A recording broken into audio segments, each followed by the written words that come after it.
Hello Namibia, hello Africa. On this week's episode of Africa Beyond Borders, we are joined by Ainley Amunyela, who also left you guys a beautiful festive message. We from Africa Beyond Borders have seen the love that you guys have given to Ainley on our social media platforms. So here is a special message from her. We hope that you guys enjoyed and enjoy your festive season.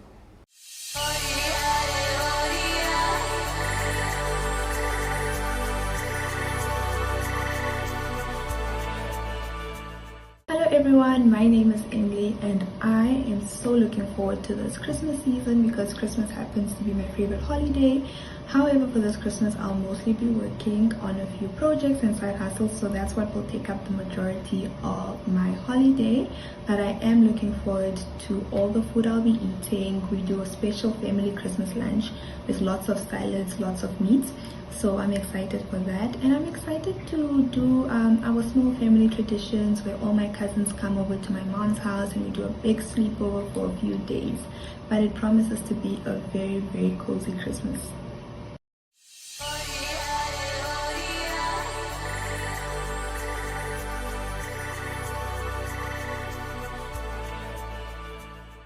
Hi there and welcome to Africa Beyond Borders. I'm your host, Soraya Mentor, and today's guest we have Ainley Amunyela, who's here to share her cultural experiences traveling beyond home. Hi Ainley! Hi Soraya. How are you? I'm good, how are you? I'm so excited to talk to you. Same. It's been a minute since we spoke, but thank you for joining us here today. Thank you for having me. So, I do know someone has been to Cape Town. Just to introduce you guys better to Ainley. Ainley's a medical student and she's here to share her experiences going to Cape Town in the medical field. How was that for you? I mean, that's such a big question to ask. Like, firstly, when did this happen? So this was between December of 2023 and January of 2024. Jesse. Yeah, so it was a while back. Yeah, but that's like a month, you know? Yeah, it was 6 weeks that I was there 6 weeks? Yeah, 6 weeks. Wow. Yeah. How did you feel going? Oh, actually, I want to know, how did it go about being a student, and do they share students across countries like that? Okay, so how it worked is for my course, I'm studying to be a medical doctor. So we have a module that is an elective module where you can do it anyway. Essentially, it can be in your home country, you can do it abroad, and you can do it in any department. So since I was already required to do it for school and I had a lot of freedom as to where I could do it, I looked at different places that I could do it at, and Cape Town was high on the list for me. And I basically reached out to the universities there, and through the universities they facilitated placement at a hospital in the department that I wanted. And yeah, that was basically the process. Yeah. Crazy. Yeah. Crazy. I'm trying to get into it because when I go to hospitals, I'm just like, how do you guys breathe and live this every day? Where did your passion come from, actually? So I always say that I've wanted to be a doctor since I was around about 13. Wow. Yeah. She said she achieved her dreams. I did. But how do I put it? At that point, I used to watch a lot of Grey's Anatomy. And I was just like, wow, guys, these people are so cool. They're doing the most with the babies and the kids. Because at that point, I was, when I would watch it, I had a feeling that something to do with pregnant women and babies would be like where I'd want to end up. So it just stuck with me throughout high school, and even towards the end of high school. I was wondering, do you really still want to do this? Is it just because it's been like a long-held dream? But essentially, for me, it was the intersection of science and people. So I think that's why I just really loved it. I mean, the journey has revealed a lot more about myself and the type of career I want to carve out moving forward. But yeah. Wow, I love how you said the connection between people and science. Yeah. That I never actually saw that perspective. It's very refreshing. Yeah. I wanted to ask, going to Cape Town, were you kind of nervous going for your first time? Was it your first time going to South Africa? No, it was my second time going to South Africa. Second time to Cape Town specifically, even. Yeah. Would I say I was nervous? A little, but that nervous excitement more rather than the nervous scared, because the first time I went with a group of people, not really friends. It was a travel group, and so the second time it was entirely by myself. I was doing everything by myself, scheduling my own flights, looking for my own accommodation. So it felt like a big girl move. If anything, it really felt like a big girl move. I was like, let's go explore the world. There's so much more that's out there to see. So I was just nervous, excited. Nervous, excited. Nervous, excited. I love it, especially going like alone for the first time. You're like, oh, it's on me. And when you're booking flight tickets, I'm like, did I book the right flight? It was my first flight experience as well. Really? So that was just, that whole trip had so many little milestones. Tell us about it. So going there, as I mentioned, I was doing my clinical elective, and I was Mechanical elective. Clinical elective. Clinical, I don't even know what that is, Amy. It's so as I mentioned, the elective, it's where you have the option to do a month in whatever specialty anyway. Yeah. So it's just in the clinic, so. So I chose to do a clinical one, but I remember for our year they had introduced an option of doing a research elective, or it could be a combination of both as well. But I chose to do it strictly clinical, meaning that I was doing it in a hospital setting, as opposed to in a lab or research facility or anything else of the sort. So as I was saying though, that's what I was doing, and I was doing it at Groote Hospital, at the the anesthesia department that they have there. And that experience was just so different from what we do here at home. I think the biggest shock was how big the hospital is. Their hospital is You need a go-kart to get from point A to B. I mean, you no one would judge you if you had one, probably. But the hospital was so huge, and they had cafeterias everywhere, which was weird, because in our hospitals we only have one cafeteria for the whole hospital. They would have like I don't even think I ever sat in a cafeteria at the hospital. Really? No. No, and their cafeterias are like state of the art, honestly, but they had a bunch across the hospital. That's how big it was. And another thing for me was, I think just the kindness of the doctors there. I mean, I know there are kind doctors everywhere, but I think everyone is just extra nice. They're nice to everyone. They're nice to the interns. They're nice to the students. They're nice to the patients. And also the way they, some of the equipment they had, it's not stuff I've seen back here at home. It would be minor things, but I was like, okay, we don't have this at home. But all in all, it was just such an immersive experience. Very immersive, and just very much, I think every moment that I was there, I think for me, every time I leave the country, there's so much more than my little corner in Namibia. So I think I was just taking all of that in, and just trying to learn as much as possible. Everyone was so accommodating, so eager to teach. It was just a beautiful experience. I wanted to know what was a day in the life of a medical training and clinical a visiting student, essentially. Visiting student. How was the day in the life of that? Because you did say you stayed in accommodation as well. Was it in the same area? What was the day like? So the hospital that I was working at, Groote Hospital, is an observatory, and the place I lived at, I don't know what one would call it, but it's a bunch of international students used to live there. So it's in the same area, in observatory as well. And a day in the life would look like me waking up. I had my own room. Nice. It was a very lovely accommodation. But waking up, walking to the hospital, it was around about a 15-minute walk. And when I get to the hospital, another thing was they're so strict with security there. They always check your access card. So I always had to have my visiting student card on me. And just settling in for the day, I would be assigned to a different theater for each day, because I had a supervisor, and so she assigned me to a different theater every day. So some days I'm working with the anesthesia team in the orthopedic theater. Other days I'm working with the anesthesia team in the obstetrics and gynecology theater. Wow. Yeah, so it was moving around from all the different theaters, ENT, ophthalmology. I'd say though my favorite was the day I spent in the neurosurgery theater. Yeah. You saw someone's mind? I don't know why there was this thought. Yeah. I mean, I have seen it before, even within in Namibia. Wow. But I think it was so much cooler because there was a patient with this huge tumor, brain tumor, and they were like drilling into his skull, and they had this fancy imaging machine that I'd never seen before. It was all too cool. What's the machine's name? I have no idea. Oh, okay. Yeah. It's a fancy machine is what we'll call it. It was a fancy machine, and it was it had views of the patient's head and the tumor from different angles. It was just too cool. I couldn't deal. Whoa. Yeah. No, that sounds so cool. So do you wake up like at 6 a.m. to go, or does it just depend on the day?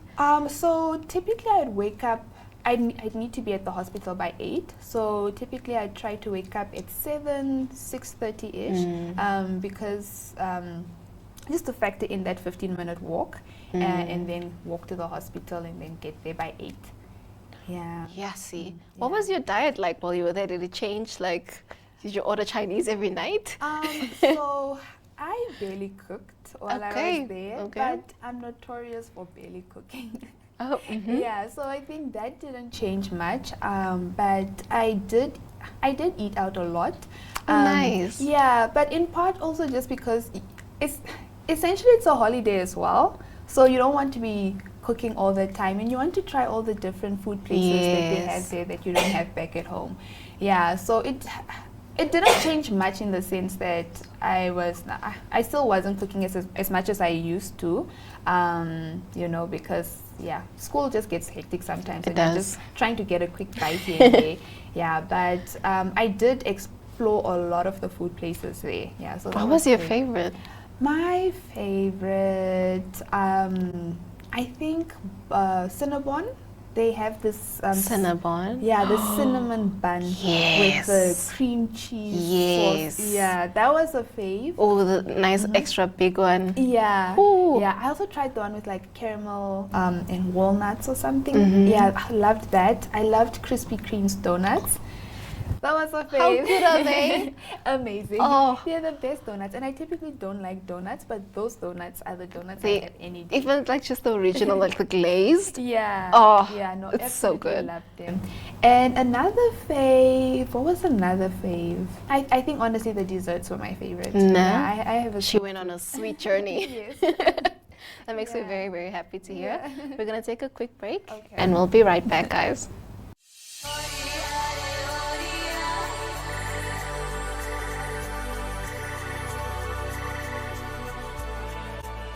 Today's guest is Ainley Amunyela, and we're getting into her medical experience as she went to Cape Town. So getting back into it, you said you also went to Zambia briefly. I want to hear about that experience.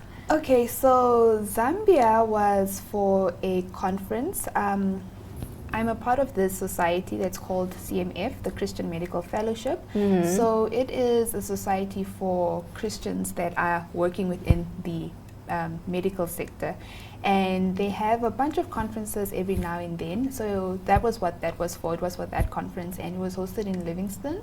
Okay. Is it Livingstone? If I'm pronouncing it correctly, but yeah.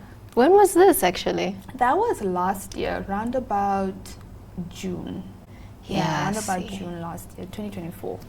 And I wanted to ask, now comparing the culture from, what was your biggest culture shock for you when you went to Zambia? I think the biggest culture shock was, I mean, I haven't experienced all of Zambia. There was like one small town, but it's a lot less developed than what we have here in Windhoek. So just infrastructure, roads, load shedding. Load shedding is a thing there? It's a thing there. So there'd be load shedding every evening, I think from around about 9, 10 o'clock. Yes. Yeah, so that was a culture shock. They have different plugs. Plugs? Yeah, wall sockets. Whoa. Yeah, so they're very different. So we all had Namibian adapters and our regular Namibian chargers.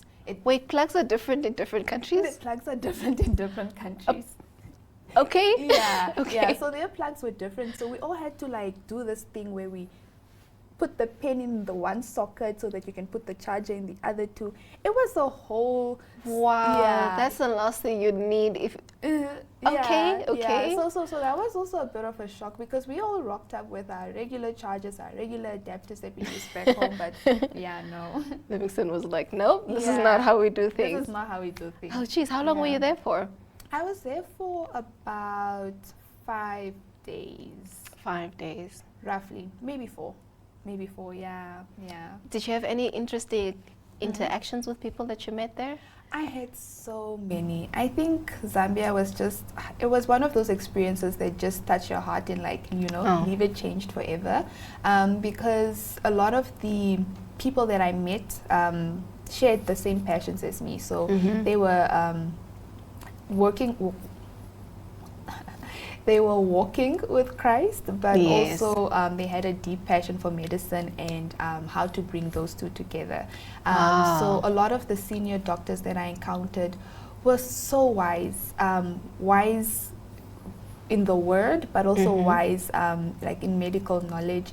And they were so humble, they were so kind, they were just such beautiful spirits. So I loved those encounters with them. Yeah. Wow, it's just amazing to that you got to experience that for 5 days and meet people with that as well. Yeah, Did yeah. you see any thing that you learned from there? Did you bring it back to Namibia and apply it? I did. I think the one thing that I think is just like applicable everywhere was a lesson from one of the plenary sessions. Okay. And I forget his name, but this is one of the professors that I met there. He is, I think, head of department of the pediatrics department at Grooteskier Hospital / UCT. Also, he was also in Zambia. He was also Okay, in Zambia. nice. So the conference really brought together people from all across Southern Africa. We had people Wow. from South Africa, we had Kenya there, we had Botswana, Zimbabwe, Zambia. So it just brought together people from everywhere. But one of the things that he touched on in his sessions is that as Christians we think that for our work to be godly work, it needs to be work within a Christian context. So you're either serving in the church and so forth. But he really emphasized that any work that is done well and done well for God in whatever sphere is godly work. And Wow. and he just touched on and emphasized how it should be our heart's desire to, within the medical field, do our work well and do it as if we're doing it unto the Lord. So that stuck with me. It was such a profound message, and I just feel like it's applicable everywhere. Yes. Yeah. Oh, that's just so exciting to hear. And you got to Yeah. meet people around Southern Africa. That was so cool. Yeah, I actually made friends there that are really good friends, and we talk every now and then. Yeah, so sometimes like we'd be having a conversation and I'd be like, oh my word, we met at that conference and we've been friends ever since. Yeah, so I've made really good friends from that conference as well, from other countries that I'm Yes. still in touch with. Ah, that's just beautiful to hear. Yeah. Getting more into traveling. Yeah. What would you say is something that you did as a traveler that you were like, next time I should probably Not- travel this or Oh. travel better, like maybe plugs, take plugs. Okay, what is the one thing? I think having a budget. A budget. Yes, but like a proper budget. Because Like how much you're eating today, transport. Okay, okay. Yes, because I know that like for all the times I've traveled, I had a budget for the big things. So traveling in and out of the country, accommodation, maybe I don't know, visas or COVID tests at the time there was COVID. Yes. So all the big things were covered, but the small incidental costs weren't really covered. So I would be like, I'm hoping to maybe go to this site or a thing, but I didn't take into account that, I have to take a Uber there, you know. So like the small costs that really would run away, it wasn't a very detailed budget, if I can put it that way. Yeah, so I think that's definitely something I would do better next time. Yeah, but otherwise, I feel like every experience, even with the lack of proper planning. Actually, no, I'm lying. There's really, outside of the not having a detailed budget, I think I'm a very like pedantic planner. So everything is planned to the Nice. T. Yeah. Nice. So yeah. Planning saves lives. Planning saves lives, and I feel like I have so much peace of mind just when I know that at this time this is what's happening. This time this is what's happening. You know. Yeah.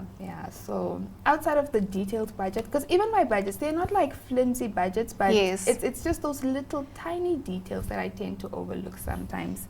Oh no, that's a fantastic advice. Yeah. I just want to see now from your perspective of beauty, traveling to Cape Town and Zambia as well. Yeah. I just want to find out, what was the most beautiful eyesight nature thing you saw? Ooh, okay. Let me say one for each town. Okay. Or for each city that I've Ooh. been to. Yeah. So for Livingstone, Victoria Falls. Yeah. You saw the Vic Falls. I saw the Vic Falls. It was so gorgeous. It was just, I'm mentally there right now. Your mind was like, Yeah. It was so beautiful, and I was just like, wow. It was, words fail me, but it was truly beautiful. And for, I think in South Africa, I've been to Stellenbosch and Cape Town. Yeah. So for Stellenbosch, I would say the vineyards. the vineyards. You know, everyone says the vineyards are so beautiful. They're gorgeous. Oh. They're absolutely gorgeous. You feel like you're somewhere in the south of France, or it's just, it's absolutely beautiful. Yeah, so I loved the vineyards. And for Cape Town, I feel like for Cape Town, I have to say at least 3. 3, yeah, you should. Okay. Vent away. Yeah, so the first would be Lion's Head. Lion's Head. Yeah. Okay. Yeah, so I hiked up that. It was Oh, that's you know what I was thinking. I was thinking it's a zoo with a lion's head somewhere. No. I don't know why. I believe it's a mountain. I think it's somewhat may look like the head of a lion. That's why they named it that. Okay. I'm not too sure on that because I never really asked. Okay. I was just like, oh, Lion's Head, the mountain that people hike up. Yeah, Nice. Yeah, but that was a very intense hike, and it was very scary, but the view at the top, amazing. Worth it. It was so worth it. Another thing that I loved was, I think the beaches. Yeah, the beaches were lovely. I think my favorite is Camps Bay. Camps Bay, I Camps heard Bay. of it. Yeah, Camps Bay was one of my favorite beaches. And another fave was,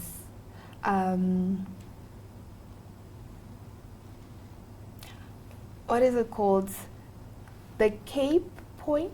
The Cape Point? Cape Point. I'm forgetting all the names now, but it's the southernmost tip of the Yeah. African continent. Yes. That was, I think that's actually at the top of the list. At the top of the list. Of the whole list. Oh my gosh. Yeah, because there was a day we did a mini road trip, so we drove from Cape Town, past like all the little towns or settlements, Kalk Bay, Simonstown, to Cape Point and then back. But Cape Point is, it's something else. The whole thing. The whole thing, it's just so beautiful. There's a tram car that you can take up to the to the top of the view of one of the viewpoints, and then you have a great view of the waves. There's a little beach on the side. Wow. Yeah, that was amazing. Yeah. No, that just makes me so happy to hear. And I actually want to travel with you one day so that we can go see this together again.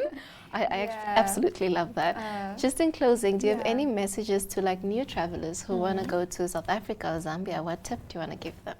I think for anyone that's a new traveler, I would say start small. Start like wherever you can. I know when people say travel, they often think leaving the continent or even leaving the country, but I know that you can always start with your home country. You can start with your hometown, even explore places, because long before I started planning my first trip outside of the country, I used to explore places around Windhoek. I used to try to explore places around Namibia, but just start small, start at home, start with what you can, but also like eventually with time you need to leave your home country. Leave. You absolutely need to leave your home country. Like I always tell people to not do the disservice of never getting to experience other places and experience other cultures. It just opens up your mind in a way that wouldn't have been possible if the only thing that you're exposed to is what you've known all your life. There's so much more out there. There's a whole world waiting for you to discover it. Oh, yeah, that's just very beautifully said. Thank you. Ainley, thank you for joining us today on studio. Thank you it for was having lovely me. hearing your story. Thank you so much. This is all from us today. If you are if you are interested in more episodes like this, you can join us every Monday at 8:30 p.m. on DSTV channel 285, GoTV channel 25, and oneup2.com. Thank you for joining us, and see you guys then.